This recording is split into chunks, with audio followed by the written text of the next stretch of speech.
कि विकास और संरक्षण हमेशा से ही एक दूसरे के विरोधी है। आज जहां विश्व हर क्षेत्र में हर साल बढ़ते दरों के साथ तरक्की कर रहा है, वहीं पर्यावरण के मामले में, संरक्षण के मामले में हर बढ़ते साल पीछे होता जा रहा है। उदाहरण में भारत में 2019 में 10.5% की आर्थिक विकास में वृद्धि हुई और उसी साल पर्यावरण को उतनी ही क्षति पहुंची। 2030 में आप बोल के नहीं पक्षी वाली विपक्ष में, ये तो बात पक्षी वाली तो आपको विपक्ष में बोल रही है, पर एक्चुअली बैम्बू की बॉटल बनी, उससे डेवलपमेंट भी हुआ और प्रकृति में बैम्बू की बॉटल बनाने के लिए और बैम्बू उगाए जाएंगे, इससे प्रकृति को भी लाभ होगा। ठीक है। उसके बाद हम देखें कि पूर्व राष्ट्रीय उद्यान हमारा मध्य प्रदेश में हाल ही में अभी वहाँ चीतास लाए थे, कहाँ से? साउथ अफ्रीका से। इससे हम दो चीज़ें देखते हैं, बायोडाइवर्सिटी के तौर पे डेवलपमेंट हुआ और जब वो चीतास यहाँ आए तो यहाँ पे टूरिस्ट ज़्यादा बढ़ेंगे और डेवलपमेंट किसका होगा? मध्य प्रदेश की पर्यटन समिति का।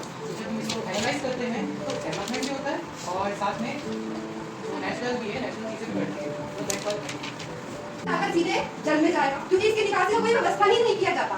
प्रॉफिट कमाने वाला कमा लेता है परंतु उसकी निकासी का कोई व्यवस्था नहीं किया जाता कि वो पानी जाएगा कहाँ, वो पानी आ रहा है। अच्छा 75 से कुछ आंकड़े मैंने गिनाए, बिलियन में क्या कचरा इकट्ठा हो रहा है। ठीक है, क्या हो रहा है? बढ़ते जा रहा है, बढ़ रहा है, कौन बढ़ा रहा है?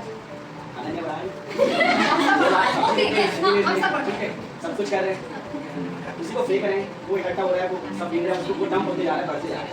तो हमने उसका यूज़ किया, चलो ठीक है किया, तो उसका उपयोग भी कर सकते हैं, क्यों नहीं कर सकते? आप उसको एक संरक्षित जगह रखिए। ठीक है, प्लास्टिक नष्ट नहीं होता, आप उसके सड़क बन दीजिए। क्योंकि भैया ने बताया विपक्ष में बॉटल बनी, ठीक है, उसका उपयोग किया जा रहा है। आप कहेंगे तो डंप भी होता है, आप रखेंगे तो रख ही रहेगा। उद्योगीकरण की बात करें तो उद्योगीकरण से वो अगर हानि हो रही है तो आप उद्योगीकरण से उसको उस हानि को संरक्षित भी कर सकते हैं। ठीक है, उसी उद्योग को आप काम में लाइए, आप मछली पाल करके ये उद्योग बन सकता है, उस मछलियों को, जलीय जीवों को जितनी प्रकार के उनको बचाया जा सकता है।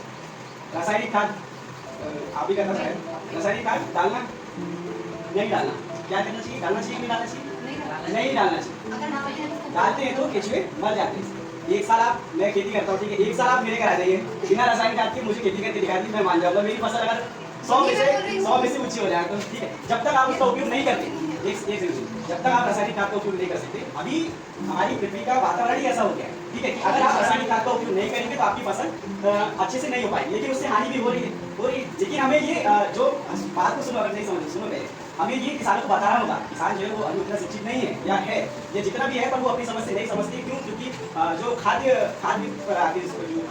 रासायनिक खाद को छोड़ के घरेलू खाद हम बनाते हैं। ठीक है, जो हमारे घर हम जो मवेशी पालते हैं, ठीक है, हाँ, वो गोबर, उससे जो रासायनिक खाद बनता है और सारे पैरा भूसा सब मिलाकर, ठीक है, आप उसे गड्ढा करके कम करके उसे 3-4 महीना दबा दीजिए, बहुत ही पौष्टिक और सबसे सुंदर खाद है। ठीक है, वो रासायनिक खाद अगर आप ना उपयोग करके वो खाद उपयोग करें, लेकिन आप रासायनिक खाद उपयोग करके उस खाद को छीन सकते हो तो आपकी जमीन फिर से उपजाऊ होगी।